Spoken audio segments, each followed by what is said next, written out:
Okay, so let's look at the Nutcracker Suite Overture by Tchaikovsky.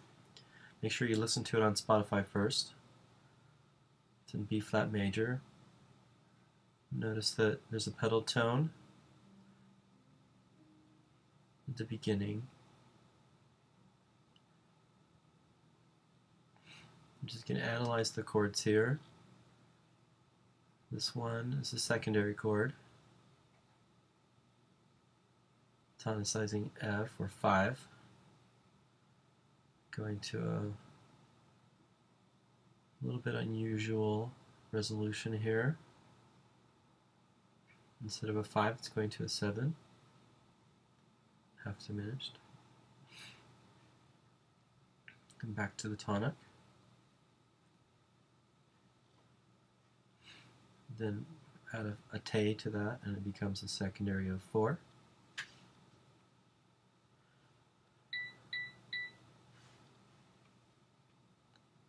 Right? These are all fairly standard until we get to this last part.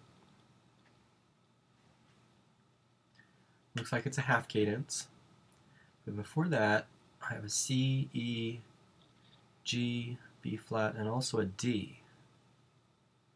So that's a 9. And it's tonicizing the 5, so 5, 9 of 5. So here's a dominant ninth chord used as a secondary dominant.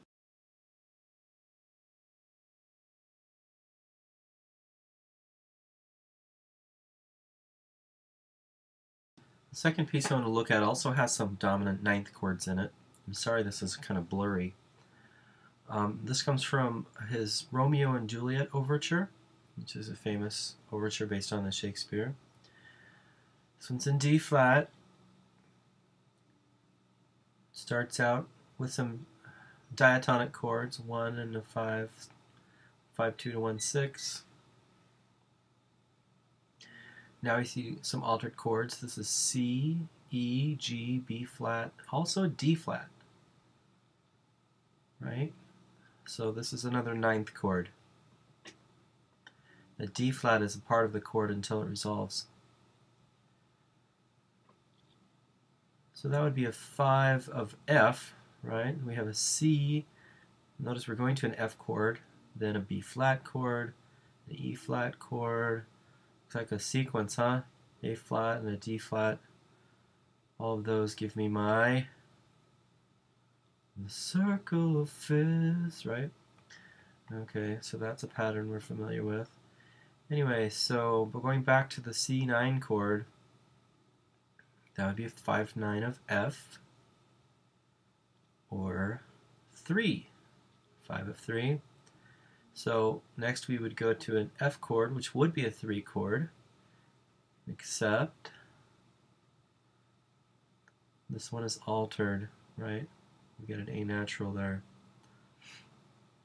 So now that becomes a secondary dominant, 5, 7 of B flat, or 6. Now it looks like my 6th chord has also been altered with a D natural, so that's a 5, 7 at least. We got B flat, D, F, A flat, also got a C flat. So that has a 9th on it, and that 9th is lowered so that it's a minor 9th. So that's a 5 flat 9. 5 flat 9 of 2, or E flat. Right? Let me spell this out once again. So if you have a minor 9th in your dominant chord, that's a 5 flat 9. If it's a major 9th, that's just a regular 5, 9.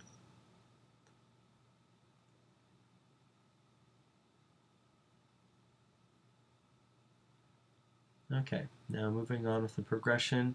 Our 2 chord has also been altered. There's a B double flat in there.